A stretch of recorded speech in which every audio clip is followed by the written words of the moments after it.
Game Show, folks. The host network is Powerlifting News USA. How are we all doing out there? Doing good. Oh, yeah, Can't We're you complain, know. doing baby. great. I'm Chris with Getaway Game Sports, and we've got a panel full of phenomenal gentlemen. Diabolical. Why don't you start, sir? Diabolical One here. Feel free to follow me at the Diabolical One on TikTok. And the wheelhouse for me is hockey, football, baseball, a little bit of basketball. Nice. Jake. All right, what's up, everybody? It's Jake's Takes on Sports. You can find me at that handle on TikTok. I just am a football guru. I also cover basketball and baseball, hockey as well. But yeah, let's get it, baby. Let's go, Brandon. The Rook. My name's Brandon. I'm the Rook. I'm with the I'm Say It podcast and the Married to Sports podcast. You can find me on TikTok, Spotify, YouTube, all those. Um, I mainly focus on football, basketball, and baseball, and golf. Cool. Corey. Hey, everybody, it's Sports Nut. You can find me at SportsNut17 on TikTok, which I am live right now. Married to Sports Podcast with Brandon, Dio, and Hot Rod. We do one every day. We're on YouTube. Go check us out. You know, and the incredulous one himself, Hot Rod. Hey, I'm Hot Rod. I'm Hot Rod Style on Sports on TikTok, and they already mentioned Married to Sports, but I'll mention it again. Let's get this going, guys. Let's go. All right. So the GM's getting the game situated and set up. Our first question is going to be in just a moment up.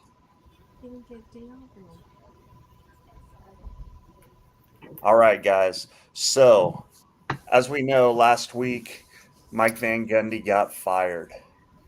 Mike Van Gundy. Oh, Mike Van Gundy, Mike Gundy, excuse me, got fired. What are your thoughts on him getting let go from OSU? You pick it, Chris. Who goes first? I know I'm trying to figure out. Let's go with Jake first. All right. Well, I believe that at the end of the day, you're only as good as your coach can be. And I feel like they pretty much saw everything that they could get out of Mike Gundy. I think that eventually, as a program, you need to make a change when things aren't going right. And he's had more than ample enough time to try and fix this program. And just things weren't going well. At the end of the day, we've seen it with multiple different programs in college. We saw it with James Franklin. We've seen it with just a lot of, like, we'll say, I guess, pedigree coaches, like guys who've been around for a while. But at the end of the day, sometimes the sport outgrows you. And I think at this point, it's kind of outgrown Mike Gundy. I think that he just was not able to keep up with the times. And I think that it's actually a really, really good move for OSU to finally kind of 7 weed that seconds. out and try and figure out what their future is going to be. Because I feel like they've just been outrunning this man at this point. And this was a move that pretty much everybody saw coming. So I think that it's a Wrap great it up. move. I think that it's definitely a step in the right direction, and we'll see where they go from here. I'm not going to make any huge claims as of right now, but it's definitely a step in the right All direction for the right. program. Rodney, let's go. You know, Jake is right to a point, but the way I would push back on him is, the the school didn't do him any favors in the last 5 years with the new NIL thing, money and everything. But ultimately, he was the winner. But the times have changed, and everybody needs a fresh start. And for me, I see him still coaching, and I'm a throw out a school right here that I could see him fit very well at Auburn. Auburn just fired their Ooh, coach this week, and he's that type of guy that would ultimately fit right in with the culture at Auburn. interesting. Nice take. Nice take. All right, Corey, let's go. All right. Van Gundy is the pinnacle of Oklahoma State. He went to school there. He quarterbacked there. He became a head coach there. He was then was there what 20 years, whatever it may be. I'm not for sure exactly how many years he was there. Mike Gundy was Oklahoma State, but in the last couple of years, they have not been winning, and we've seen in the way of sports is now it's not about you know it's what have you done for me lately. Um, Schools, they're players transfer all the time, coaches leave all the time. It's a business now. It's not you're not going to see coaches staying there that long. I do believe that Gundy can coach still. I think he will go to another school. Um, I think Gundy he's an offensive guru, and I just think that it was time. 10 seconds. Unfortunately, so I see Gundy going to another school, and I say I could see a LSU, Florida State, or Virginia Tech. Interesting. All right. All right, Dio. All right, Mike Gundy. Mike Gundy did a hell of a job at Oklahoma State. He has had some great talent come through there. Unfortunately, it's not always been there at the same time. That comes down to his recruiting, which, look, in the state of Oklahoma, their choices are Oklahoma, Oklahoma State, Tulsa, or they go to Texas or one of the Texas colleges. And he had to deal with that every year. What really put the last nail in his coffin was the loss of the Bedlam series. No more Oklahoma State playing. When Oklahoma and Texas went to the SEC, Oklahoma State was left in the Dust Bowl. They were not able to recruit because if anybody in the state of Oklahoma wanted to go play football, the SEC looks very attractive to go play for Texas or Oklahoma. Without that Bedlam series, which I hate to see it gone because it ranked up there for me as an outsider of those schools. It ranked up there with Michigan, Ohio State, Florida, Florida State, Miami, Alabama, Tennessee. It was a huge loss for college football, in my opinion, 10 seconds. that those two schools are not playing anymore. Mike Gundy did a great job with that school, and he will coach again. And I would love to have him at Florida State. I could see him at a Florida also. Nice. Rook. Yeah, I think Dio hit it on the head. When you look at Mike Gundy's 20-year career as a head coach, you look at the first 18 and you say, wow, you did a really good job. You were consistent. You were solid. And so I like this for Oklahoma State. I don't necessarily like this for college football. I think Mike Gundy is more than an adequate coach. Uh, the Bedlam game is what hurt the boosters and everything, and it's really hard to get these kids now without the NIL deals. And when your money's held up because Mike Gundy stopped the Bedlam deal, which Mike Gundy didn't stop it. He just said, "Hey, I'm not gonna make this a priority to make it an out of schedule, out of conference game. It used to be in conference. They wanted to move conferences. You're not gonna hold Oklahoma State responsible for that. Hey, that's fine. Stick to your guns. I see him going to a Florida, maybe in Arkansas, because the culture in Arkansas is not a whole lot different than Oklahoma. He'd have a little bit more money to play with Jerry Jones's money and everything else. But I also like him in Florida. I think he would do great in the SEC, just having been able to compete with Oklahoma and Texas for 20 years.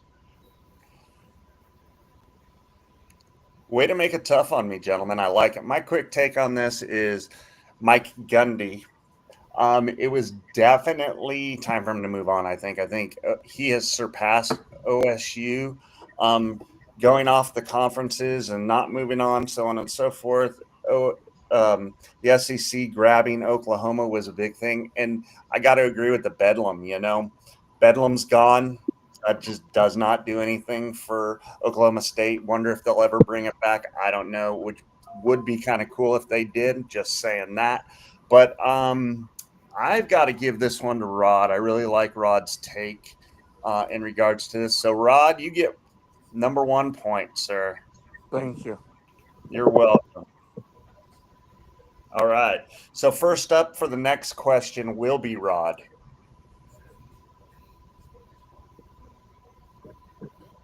All right. I got another question. Tony Vitello versus Kurt Suzuki, both rookie managers. Whose team does better?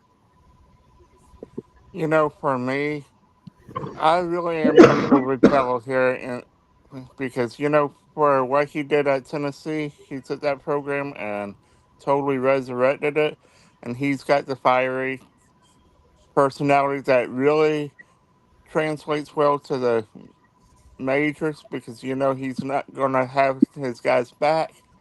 Kurt Suzuki, yes, he's a catcher by trade. Catchers normally make great managers, but I think the Giants are going to be more pro, more progressive in getting players than the Angels. Because honestly, we've seen how many star players that the Angels have had, and they're still struggling. So give me Tony Vitello with Buster Posey working out. Copy that. Brandon, you're up. Give me Kirk and Suzuki. I don't know much about either one of these guys, but I do know that Kirk used to be a catcher and therefore took command of the entire field. And if you can control it, all the players on the field, what can you do as a manager? With the Suzuki last name, I'm going to assume he's got some kind of Japanese descent, and I know that their mentality and the way that they play baseball over there is completely different. So go ahead and give me Kurt. I think that he's got the grit and the mentality to get it done. Copy that. Let's go with Corey. Both of these guys, I think, are going to have first year struggles because of the teams they're going to. I mean, the Angels, they've wasted Mike Trout for how long, putting people around him. They lost Otani, and it really hurt. San Fran is going to, didn't make the playoffs this year, had a kind of a bad season. But both of them coming in, I think, are going to have a struggle. I think both of them, when it comes to Kurt, because Suzuki's going to have more of a control because he's been in the majors. He caught blah blah blah, like Brandon said. Tony coming in, you know what? I think he's going to be more of a manager that wants to bring up the talent, that develops the talent. And I think in the long haul, I think he's going to have a better career because I think the Angels aren't going to, really help Suzuki much as an organization, but I do think San Francisco will help Tony. And you got Buster Posey, pretty much being the GM and everything, listening to him. So I think they're gonna the developmental part of it. He's gonna do a better job of 10 bringing seconds. the guys up. So give me Tony on this one. Copy that. Nice. Let's go with Jake. All right. Well, honestly, I think that I'm gonna have to go with Suzuki here, just based on the sole fact that we know that a lot of former players usually have much better relationships with the actual players playing in the organization right now.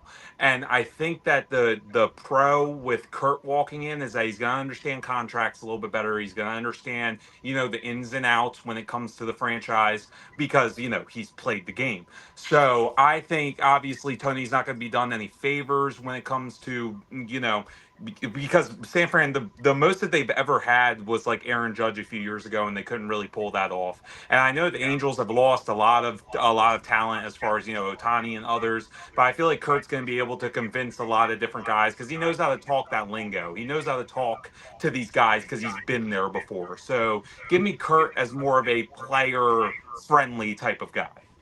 Copy that. I like it. I like it. All right, Dio. Let's see. What do you got, my friend? So I'm happy for Vitello getting the opportunity to coach in the major leagues. He did a hell of a job in college. He is a player's coach, but it's always been really in the collegiate level and some minors. Look, Kurt Suzuki has had quite a career and he's played for multiple teams. He's seen different organizations. And when it comes to contracts and all that stuff, he doesn't care about that. He's not going to care about that.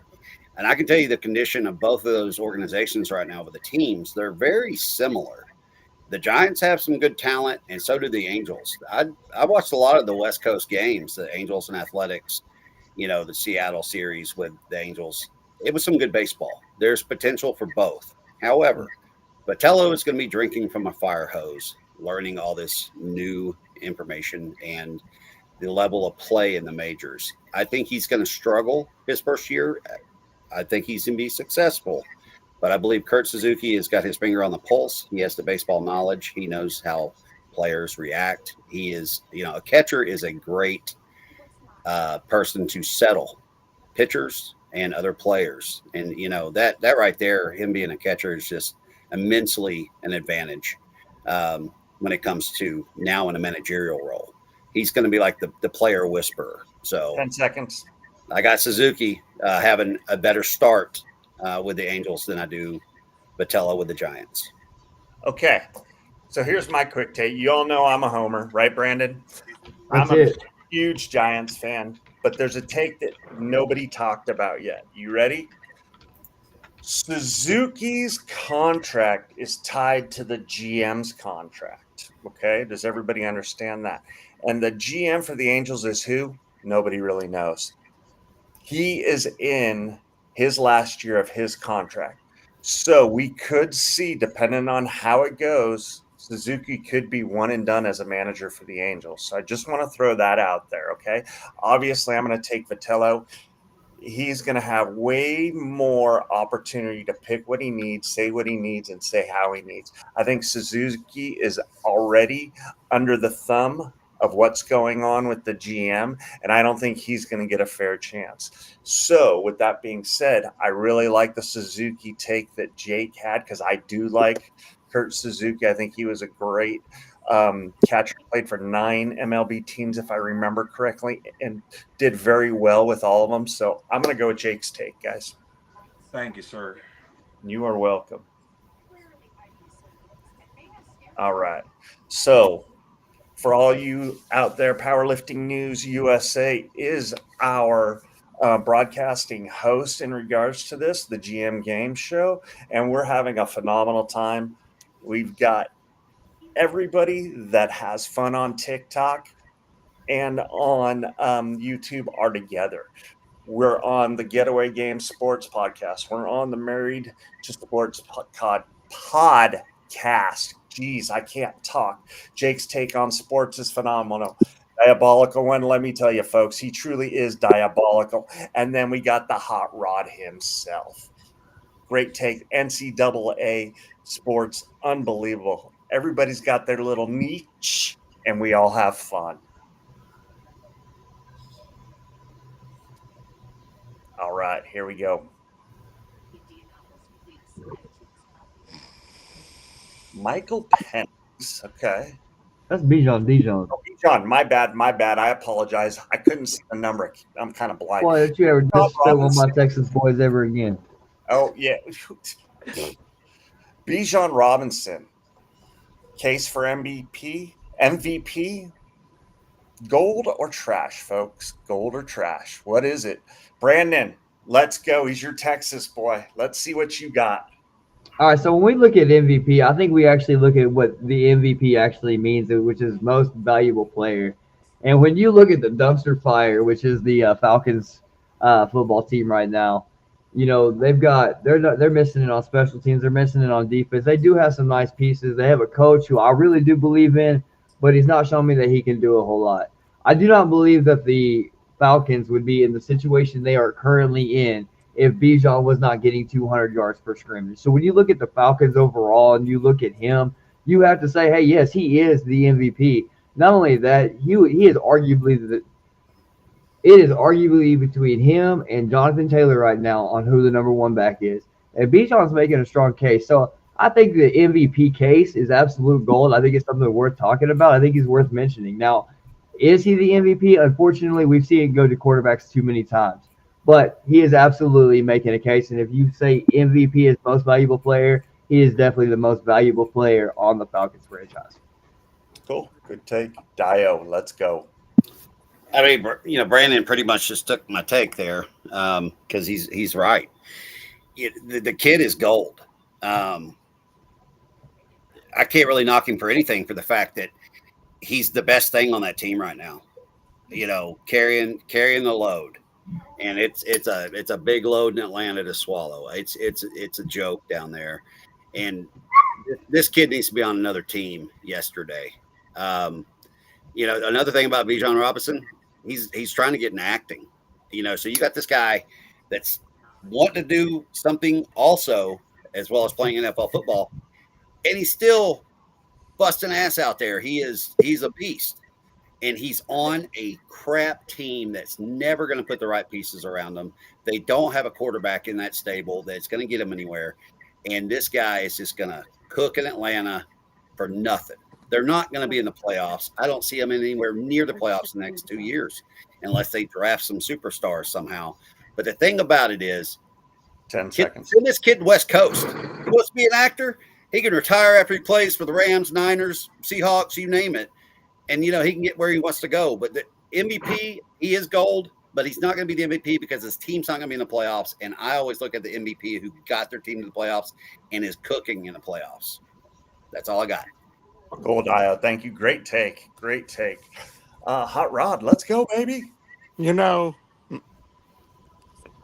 He is a great. Bijan Robinson is probably one of the top 3 running backs in the NFL right now. Everybody said that he's on a trash team. He's carrying the load, but ultimately his team is failing him. But so for that reason, I'm gonna say he's not MVP right now. If I had to give an MVP to somebody, it would be Jonathan Taylor. It would be no quarterback getting the MVP this year. Good take. I like it. Let's go, Jake. All right, so I think that the take is gold. I think that him being in consideration for the MVP is gold, straight up, because this team has had no offensive firepower since the likes of Julio Jones and, obviously the Roddy Whites of the world. It's been hard for this team to find an identity on offense for the last about decade.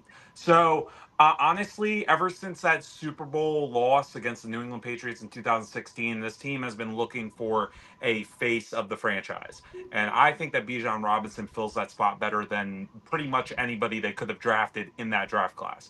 Now, is he going to win MVP? Unfortunately, no, because it's a quarterback's award. But honestly, the top 2 guys for MVP right now are running backs. And I think that it being a quarterback's award is kind of ridiculous. I think that it should be in consideration between Bijan and Jonathan Taylor. And unfortunately, Jonathan Taylor's probably going to walk away with that because his team is going to be in the playoffs while Bijan is not. Now, does that mean much? Yes and no, because at the same time, the Falcons probably wouldn't even have the couple of wins that they do without Bijan Robinson. So I think that he is the heart and soul of that team. And if you want to talk about most valuable player, the Falcons literally don't have an offense without Bijan. So if you wanted to take MVP to its 10 most seconds. finite term, you should give it to Bijan. Nice. All right. Wrapping it up. Corey. Like everybody says, I'm going to say the same thing. Bijan is an MVP caliber. He is gold.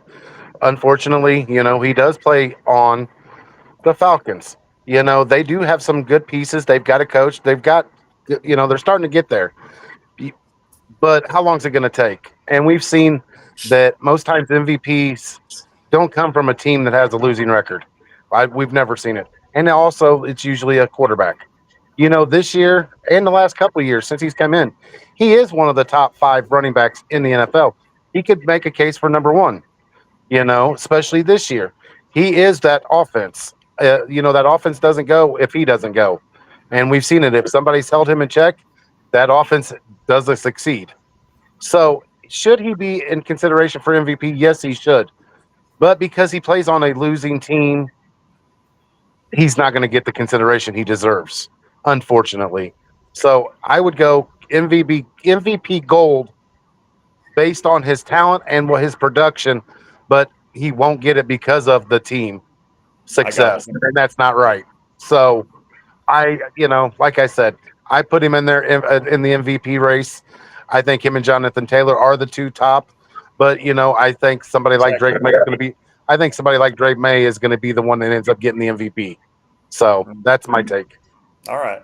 So real quick, kind of gonna bounce off of what everybody says. I like Bijan. I think he is gold. If his offensive line was better, his production would be even better than what it is. His offensive line is poor, which is causing him to lose yards, in my opinion. Secondary to that, if he wants to get into acting, which I didn't know, what fit I see really good for him on the West Coast? The Chargers.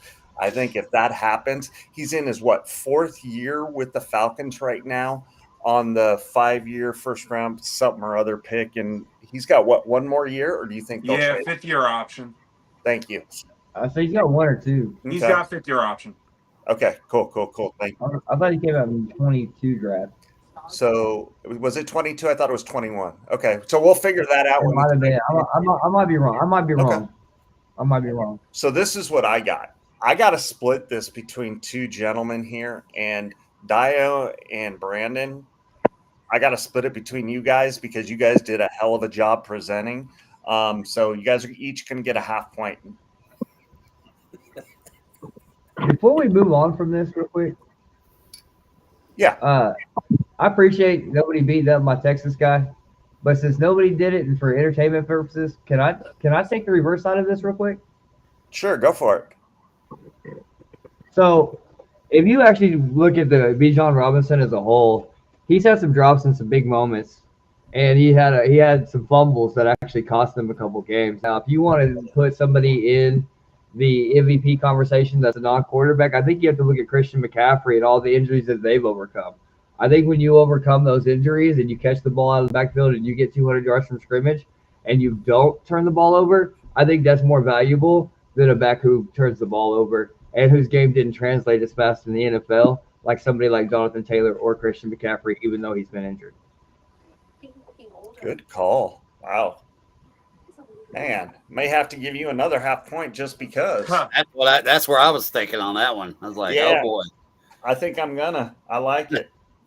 Appreciate you guys not beating up my Texas boy, but hook 'em horns, I'll do it. I was impressed actually. That's a hey. You Can't got beat a him 4 up when point. he's a top 3 back. Man. He Nice. is. I love the guy. He can make guys miss. He not only jukes people with his legs, but he does it with his eyes too. For him to be able to make his whole body contort in different ways and make people completely guess wrong, that's a skill that you can't teach. It's you're either born with it or you're not. And he's done a great job. He's literally Barry Sanders and Adrian Peterson's body. It's Yeah. But in all Yeah, fairness, whenever his you're game ready. did not translate as fast as like Jonathan Taylor's did, or even some of these younger guys. I think that even Trey Henderson in New England, I think his game has translated faster than what Bijan's did. It took Bijan 2-3 years before that he's been able to make these big runs like he's done. I like it. I like it. All right. Oh man. So this was from a couple of weeks ago. Tom, I can't even say that last name. Aspinall Eye Poke Ends UFC main event. Now, if you guys know, have you ever been poked in the eye? Well, this Yeah. guy's eye literally freaking, it's like it went up into his brain. He got hit so hard.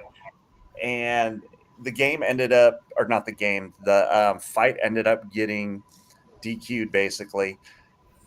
And this poor guy, main event fight at the UFC. You know how hard it is to get there. Okay. Diabolical. I want you to get going on this. So, look, the thing about this is, it shouldn't have happened. It's a dirty move, in my opinion. I mean, honestly, the match did end up DQ'd, which, I mean, at that point, what do you do? I mean, you can't really award him win by default because he got poked in the eye. I mean, there is a risk you take in any sport that something could happen. And, Right. you know, in my occupational hazards of career, I shared this with Brandon one day after the podcast was over. And, and I'm not promoting this, but this book right here, I was explaining it to Brandon. It's called Rat Fight. It pretty much teaches you how to fight like a rat. And rats are, if you've ever seen two rats fighting, it's pretty gruesome. Very. That's the kind of stuff that we're talking about and what we're looking at here. This was a nasty move. I'm not going to say that I ever used this 10 technique, seconds. but this is a sanctioned fight. There are rules, and this was absolutely unnecessary. This guy's career is just, I'm sorry, it's pretty much over. So, Yeah. Oh yeah. when you're in an octagon, you go by the rules. If you're out in a street fight, there are no rules, and that's Yep. the way I always live my life in my occupation. Wrap it up. Rules. Cool. All right, let's go with Hot Rod. I really haven't followed UFC, but I used to watch boxing back in the day. The and I'm gonna tell you right now, this is the lowest class move you could ever see. I mean, ultimately, it could have been accidental, but it obviously looks on purpose. But ultimately, not only should the guy had been disqualified, he should not even be allowed to step in the ring again. Because you know what? Ultimately, who else will he do that to? If he does it to one opponent, is that going to be a continual behavior? That's the question that Dana White and everybody's going to have to ask when Yes. putting these fights together. So it's interesting to see well, we know the guy's career is over, but we got to see 10 what seconds. the ultimate long term outcome is going to be, how they handle the fights from here on out. It's going to be interesting. All right, Corey, let's go. In the UFC, you see this more than this isn't the first time this has happened by any means. It happens a lot in the UFC because they have the open gloves. And when somebody's jabbing at you or something, most of the time when their hands are out, they're open if you see it, unless they're throwing a punch. Because they're trying to catch the hand, they're trying to catch the head, they're trying to do something. The thing about it is accidental pokes happen. They do all the time in the UFC. But by looking at the one picture, when you get that still frame up close, this man took his fingers and when you know that you have right there, that you have his eyes. You can feel it. I don't care how fast or how slow it was. And he pushed in. Yep. That right there shows that it was on purpose. And I agree with Rod. The guy he should have been disqualified. It should have been in the DQ. The guy that had it happen to him should have been considered the winner. He is still can't see out of his right eye. There's a good chance he might never see out of that right eye, and that just ruined his UFC career if that happens. Oh, yeah. And the thing is we've seen dirty things happen, but to do that to another fighter is completely utterly wrong. And he's a chicken coward. Sorry, because obviously he felt like he couldn't beat him. I mean, your 10 hands are by seconds. his face, so you can take it out. I feel bad for at all, but hopefully he can come back. I don't see it happening, but it does happen more than usual in any other sport. So Oh, yeah. Jake, what do you got for us, my friend? Man, dude, it's totally heartbreaking because if you followed the UFC at all, you know this dude's a great fighter. And to work your entire life for something and have it taken from you in a complete just whim of a swift move and a move that was obviously very dirty, obviously very intentional. It clearly you could tell by that close up, as Corey said, it was obvious. And it does happen a lot more in this sport than others, but for a guy that has been working for this probably since he was a young kid up until now, and to have his career completely ended by it, there's no place for it in the sport. And guys need to understand that you got to be careful when it comes to stuff like that, because now he might not ever see out of that eye again. You got to think he could, outside of the sport, he could be a father, and then you only get to see your kid with one eye for the rest of your life. So it's an unfortunate thing. It's terrible that it happened.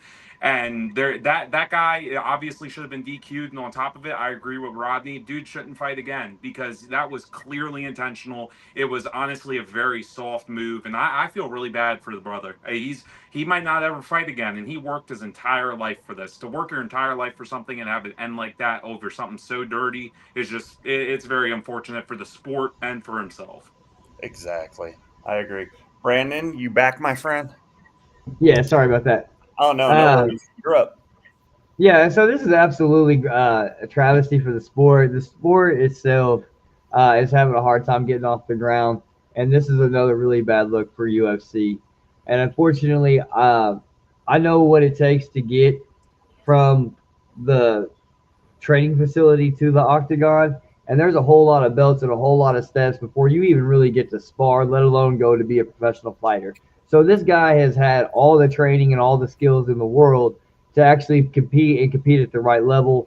And unfortunately, made a bonehead move, cost another guy his career. And nobody, the fans, nobody won this fight. There was not a winner in this fight. There was a whole bunch of losers, including us. We paid for the fight, and it was over quickly. That's not how you want to see a fight end. And so it's really gross for the sport. It's really gross for the athletes. It's just all around a bad deal. I mean, I don't. We everybody else is kind of we really said it, but on the entertainment aspect, this is another mark against UFC. It is. It is. I agree.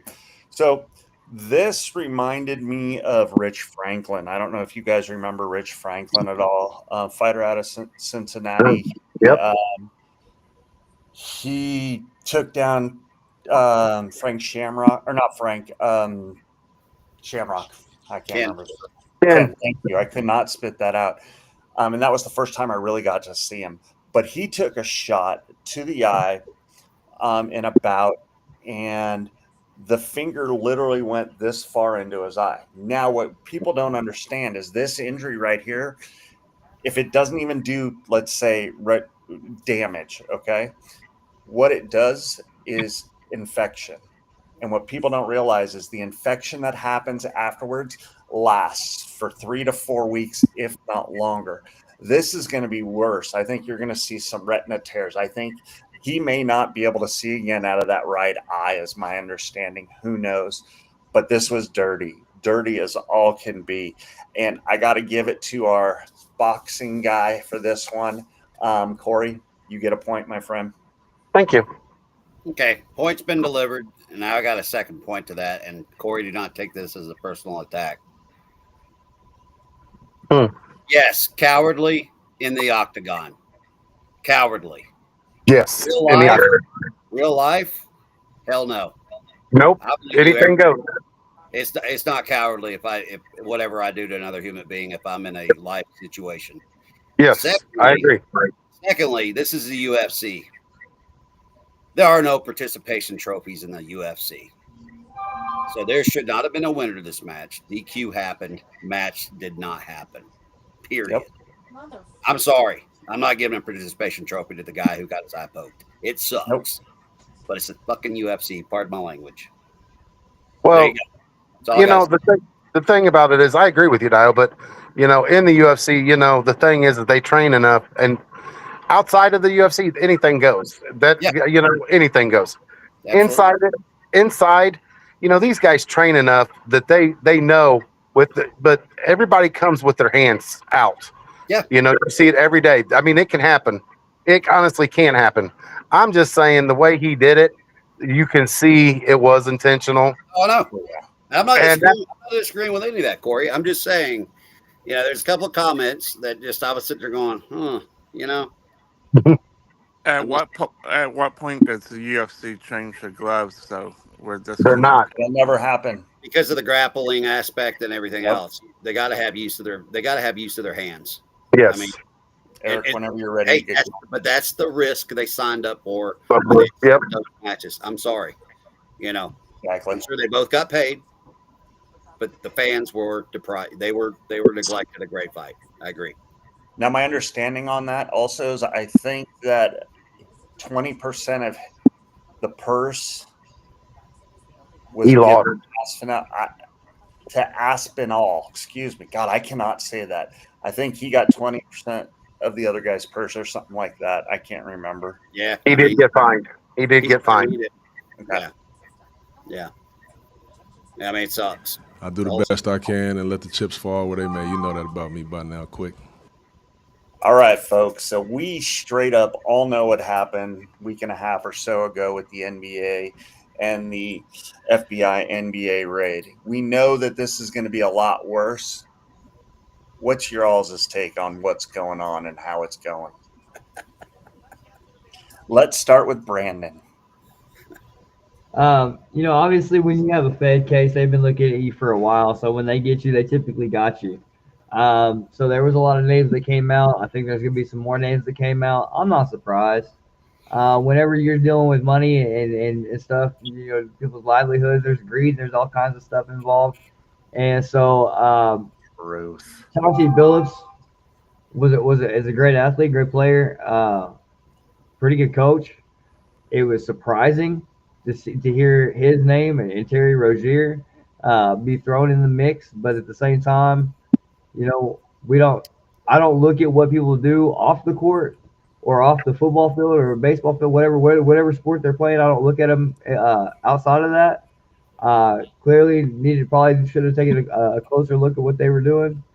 But it's sad. It's sad for the game of basketball. It's sad for sports in general. And good luck to him. Copy that. Dio. All right, y'all have heard me say this so many times. Money corrupts. Money corrupts. They get paid so much money as athletes and coaches and front office and everything else, but it's never enough for them. It's never enough for the greedy bastard. And I compare them with this situation to no different than you do have the percentage of dirty cops in this country. You have the dirty percentage of politicians in this country. It's never enough for any of these bastards.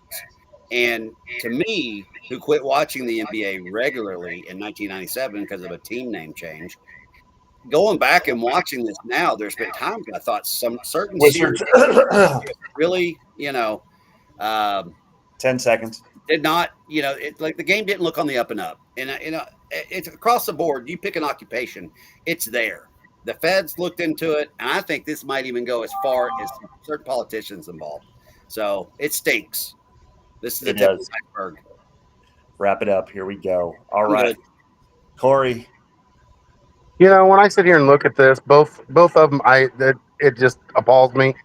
Does it surprise me? Nothing surprises me anymore. In the profession I've worked, nothing surprises me. When it comes to sports, nothing surprises me. Chauncey Billups, great player, he's good coach. The sad part is he got hooked up with the wrong people. But his was off the court. He skimmed millions off of people at gambling. Terry Rozier, though, took it to a next level on his case because Terry Rozier took himself out of a game so that people could benefit for the under on a betting. They kicked Pete Rose out of the Hall of Fame because he bet on baseball, but he always bet on his team. Tell me, betting's been there since the start of times of sports. But you do not, if for the integrity of anybody that's ever played a sport, been in a sport, rooted for a sport, 10 seconds. You don't bet against yourself. You don't bet against your team. That's just wrong in every aspect of the thing. And greed is the main culprit of it. It is. It is. All right. Let's go, Hot Rod. For me, the NBA, this isn't the first time we've had these scandals. I mean, what was the rookie from Toronto that got? Jonte Porter. Thank you. So ultimately, we know that it's happening. The FBI was investigating all this all along. We don't know how far it's going to go, but here's the ultimate question. How far down the sports ladder is it going to go? Because we've seen in baseball recently with Shohei Ohtani. I mean, ultimately, with this being FBI level, we're going to see it multiple sports. It's not going to be just limited to the NBA. And ultimately, I feel like that the sanctions are going to have to come to the owners as well, because 10 I feel like seconds. some of these owners were involved that we probably will never know about.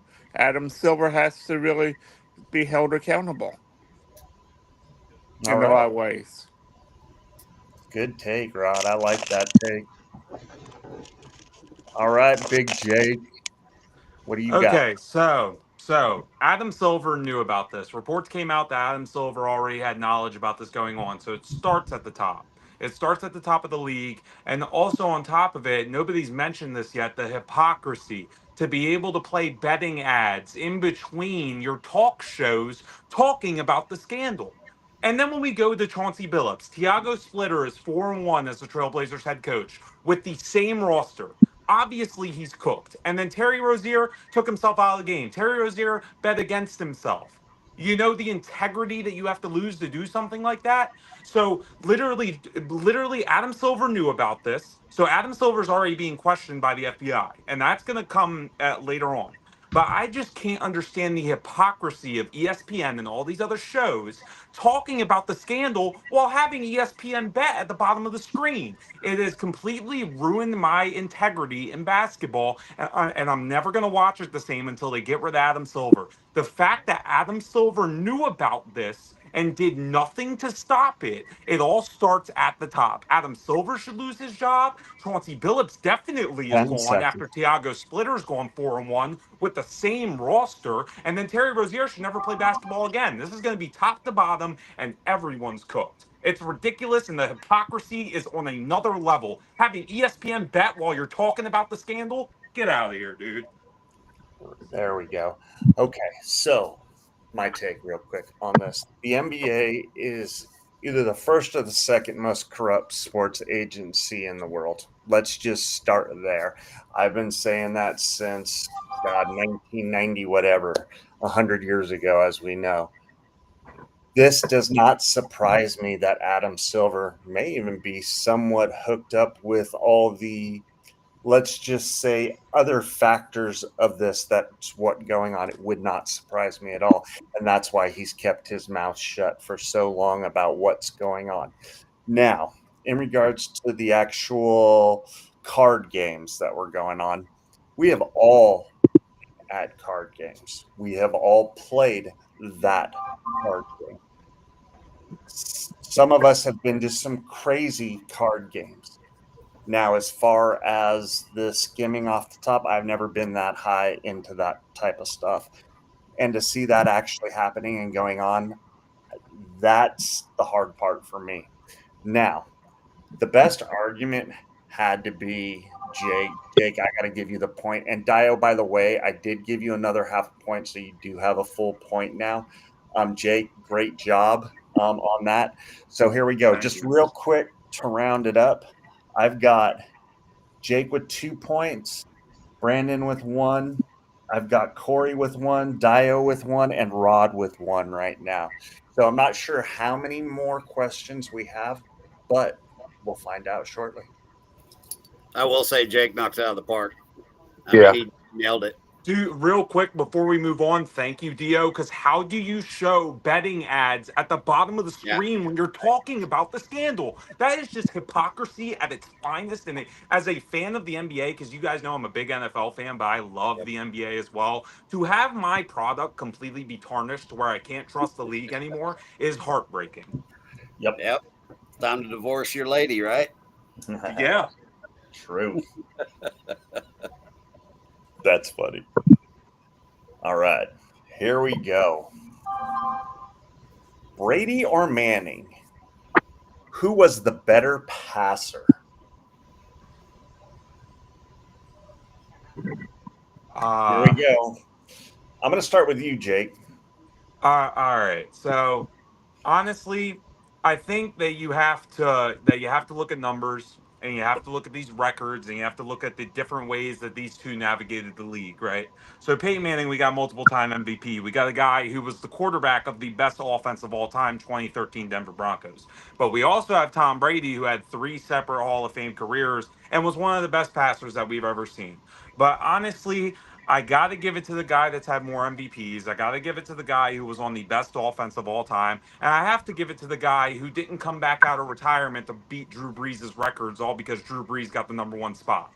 So Peyton Manning was able to do in less time. He was on the best offense of all time in the 2013 Denver Broncos. I got to give it to Peyton Manning, multiple time MVP. I feel like it's very close, but Peyton didn't have to come back out of retirement to break records. That's all I got to say.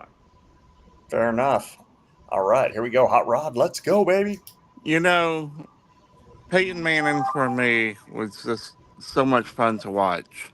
He did it with class. He wasn't arrogant, and I know that play a part, but for me, he just was spot on with his throws. I just really feel like Peyton Manning was the best passer in the league because he had some of the best receivers. Reggie Wayne, Marvin Harrison.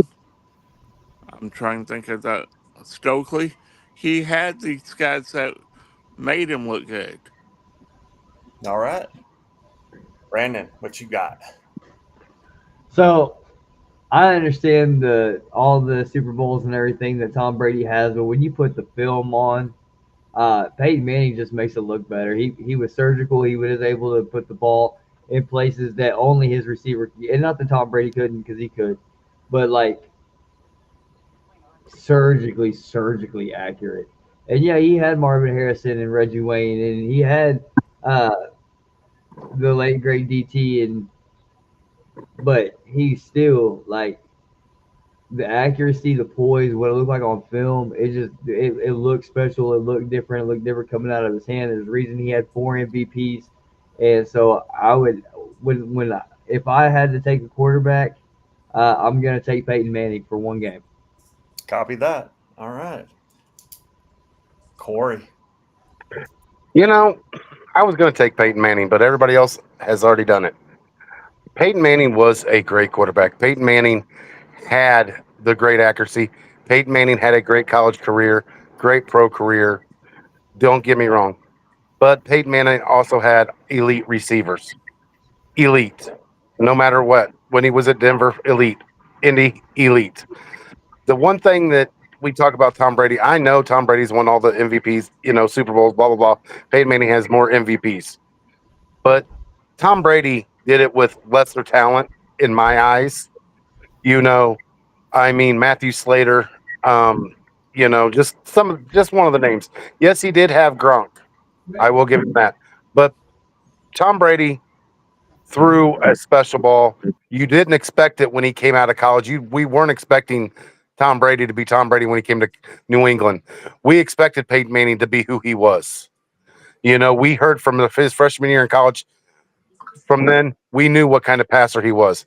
Tom Brady became an elite passer the more his career went along. I know he came out of retirement. I know that, a lot of greed, but passing, he was a phenomenal passer. So I will give it to Brady for the simple fact that he threw to lesser talent and he was just as accurate. All right. Fair enough. Fair enough. All right.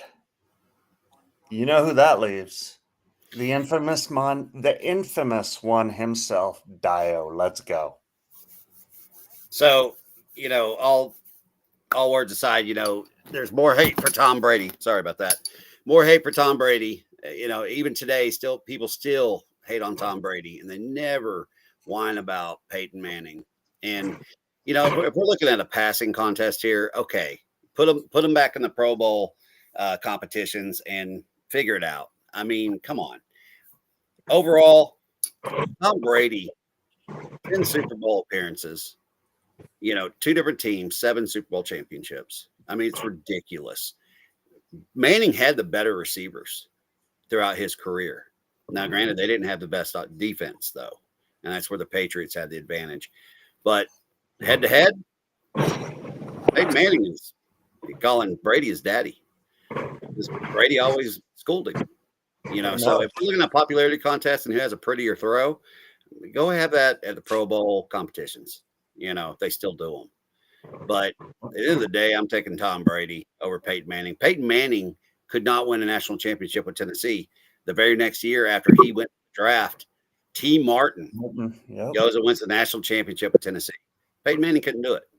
So, I mean, look, it's followed him from his collegiate start. So, I mean, yeah, he got 2 Super Bowls, one with Denver and one with the Colts. But at the end of the day, Tom Brady, I don't care.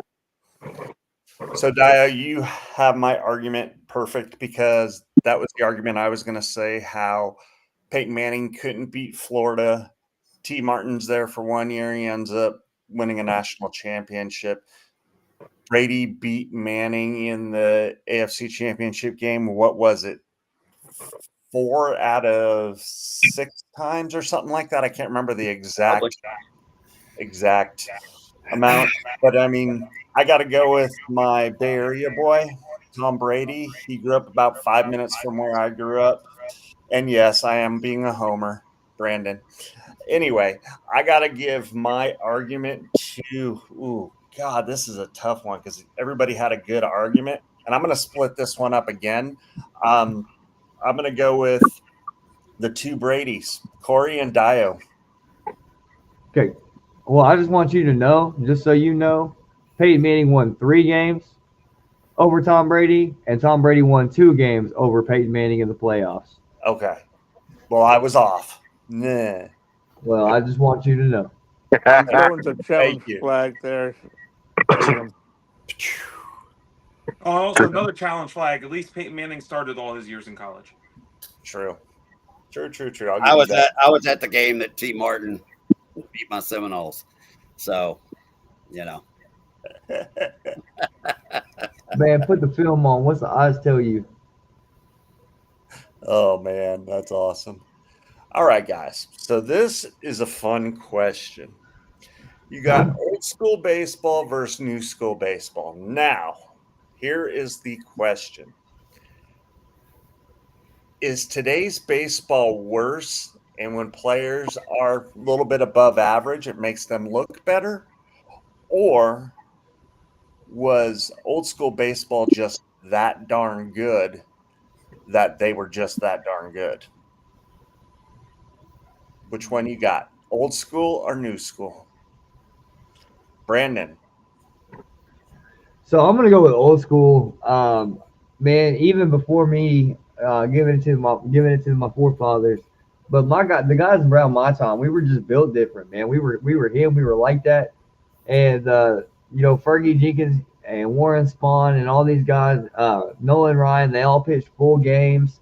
You didn't have guys taking time off. If a guy missed a game, man, he was really either hurt or he was really really sick, or somebody passed away. I mean, these guys didn't take time off, and so these guys were built different.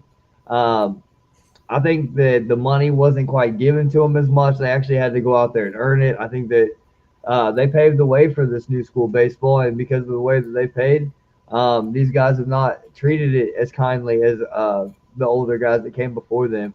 And so, old school baseball definitely rocked. We had better players, better talent, and guys just played harder. And I think it really makes a difference. 10 seconds. Okay, there we go. Hot Rod, let's go, baby. To answer the question, I'm gonna make it a hybrid because you know what? I love the old school baseball, like Brandon said.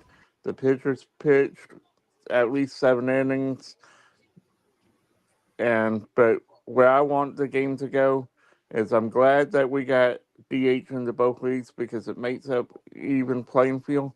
But I want to see more development and coaching and have the old school mentality with the new school, some of the new school rules, because ultimately it makes the game better when it's all on a level playing field. Because back in the day, the pitchers had to hit in the NL and American League, they didn't. So that was the big difference back then. So I kind of like the new school method of playing the both 10 seconds. playing the level playing field, but I still miss the old school vibe. Copy that. All right, Dio. I'm going to go old school baseball for the simple fact that you look at today, you look at the equipment they have, you look at the technology they have, you look at the personal trainers they have, the diets they have, all this science involved in weightlifting and everything else. Look, it's exciting baseball to see the ball launched. It's amazing how fast these pitchers are pitching now, but they have all this technology at their fingertips that the old school didn't have. The old school were working jobs and playing baseball, some of them, to make a living. And it was in its purest form. Its purest form. And that's what baseball to me is, the basics of baseball. When I go out and throw the ball with my son, it's not, we're calling each other which great player we are. It's just throw and catch, just the way it used to be, pitch and catch and show up and play the game, and do your best. Today, all this money involved. You got players that sit out because they got a little contusion on their thigh. I mean, come on. To me, I think it's watered down today in a lot of aspects, especially with some of the rules. And so at the end of the day, I'm taking old school 10 baseball seconds. because these guys used to smoke, they used to drink, when they played. I mean, good God, they eventually got rid of chewing tobacco in baseball. But that's Yeah. all I got. Old school baseball in its purest form. All right. I like that. I'm going to go with Corey next. And Jake, you're going to wrap it up, my friend. I'm going straight up old school baseball. Old school baseball, I want it back. I want the National League. I want the pitchers to hit. I don't want it being the DH. I thought that was really good, great when, World Series, the National League had the home field advantage because, they were used to the pitcher hitting and the American League team wasn't. When they went to the American League, they got a DH, so it went back and forth. The things miss the most now is, nobody knows how to bunt anymore. There isn't, people don't feel like bases like Vince Coleman, Ricky Henderson, Rock Reigns. You had, you still had the long ball. You had Mickey Mantle. You had Babe Ruth. You had Sosa. You had Bonds. You know, I like the old school. The old school was the way. The thing is pitchers don't pitch inside anymore because they're afraid to hit somebody. I loved watching. You know what? Pedro Martinez is on the mound, and his player got hit the inning before. Guess what? He's drilling one of your players, and it's not your ninth place hitter. He was going after a Jeter or a Judge if Judge would be playing then. Old school baseball. It was pure. It was, that's the reason it's America's sport is because it was pure. Everything they've got nowadays, technology and everything, 10 analytics, seconds. has ruined it. It's not even entertaining. In fact, old school, you could pay $25 to go watch it multiple games. $25 doesn't even get you a beer and a hot dog. So give me old school. Nope. All right. Jake, wrap us up, brother. All right, gentlemen. So the two things that have ruined new school. First off, I'm going old school baseball because the two things that have ruined new school baseball has been the pitching politics and the contract deferring. Pitching politics where guys can't finish full games is pretty annoying because you guys remember the likes of Randy Johnson and others back in the day when they would pitch these full games. That pitching politics and all this rotation and stuff has ruined it. And on top of it, the contract deference. They have been able to build these super teams, and we have teams like the Dodgers and like the Mets and like the Yankees because they're deferring all this money down the road until 2030, 2035. Let's get back to the days of guys playing for the contract right now. Get back to the big hitters who are hitting for their game check. They don't do that anymore. These guys get paid, number one, too much money, and the contracts are pushed so far down the road they can build super teams. I missed when a guy would pitch the whole game and the guy hitting that ball was hitting it for his contract. That doesn't happen anymore. Give me old school baseball. It's not even a question. All right. I like it. All right. So here we go. As you all know, baseball's my sport, my number one sport. I've been fortunate enough to scout for an MLB team, and I've seen a lot happen in the game. I miss the brawls. I miss the benches clearing ball. I miss the really high and tights. The Pedro Martinez's who's going to thump you if you freaking looked wrong at him. The Juan Gonzalez's that are going to go after my boy Jim Parquet, who's, there's like a 12-inch difference there, by the way, guys. The one huge, ginormous stat, or actually a couple of them, but this one really stood out to me. You know how everybody sits there and says Shohei Ohtani is God's gift to the game now? Well, there's a gentleman whose name is Barry Bonds. And you take a list on Barry Bonds' seasons, number 11 comes up, and that was equal to Ohtani's best year in the Major League Baseball. That shows you how far down new school has dumped. You had 5 or 6 guys that hit over 300 because everybody's trying to hit jacks. Situational Baseball is gone out the window. A bunt is not a cake, right, Corey? You know what I'm saying? Anyway, guys, I got to give that point to the best argument out there. And he was very passionate about it, extremely passionate about it. And this was the last question of the night. And he got his third point. Jake, you got the W, brother. Nice job. Yes, sir. Thank you, guys. Good That was job, Jake. fun. That was a good. This was a good show this time, y'all. Great questions. That was. I was saying, great Hey, show because you everybody. won. Oh, we got one more. Hold on. My bad. I misread. Oh, Ooh. You know what, Eric? Eric. I was just talking on my live earlier on TikTok about you, and I said I haven't met this guy. I haven't even seen this guy. And here you are putting this up. Oh, I love it. This I is love personal. it. This is personal. I can get a point just for having him put that one up. Oh my God, yeah. Yep. Eric gets the point. Oh my God, yes. I love it. Eric Brian Kelly. gets the point. No matter what, Eric gets the point on that. bye, Brian. Bye, Brian. Oh my What a gosh. bum. I don't even know where this is going. All right, Dio, go. Is he going to go to No. FSU? No, I will beg for them to keep Mike Norvell. I will actually take my pennies down to Tallahassee and beg them to just here's the money. Keep Mike Norvell. Keep the man. I do not want Brian Kelly anywhere near that program because I don't want a 8 or 9 win season and no conference championship. I don't want a team to get the playoffs and lose the first round. Or if they win undefeated, they're going to get blown out by Alabama, Georgia, Ohio State. I mean, this guy needs to stay as far away as the state of Florida that's comfortable for me. And I want him to go West Coast to UCLA. I don't want him anywhere near Doak Campbell and Bobby Bowden Field. This son of a bitch just needs to go away. I mean, West Coast is far enough for me. Go to UCLA because that's about all you're going to get, honestly. I mean, or maybe he goes to Penn State, which is fine with me Dio, too. you got 10 minutes. 10 minutes. But no Brian Kelly in the state of Florida. I don't want him anywhere near the Seminoles. I mean, this guy. Man, guys. Oh I'm good. God. I'm good. I'm good. As soon as I'm off, here comes the brown liquor. I think he answered that question for all of us the best, and we've got to give him like 14 points for that just because. I don't care anymore. It's like this is great though. I mean, I'm laughing because it's just that obscene.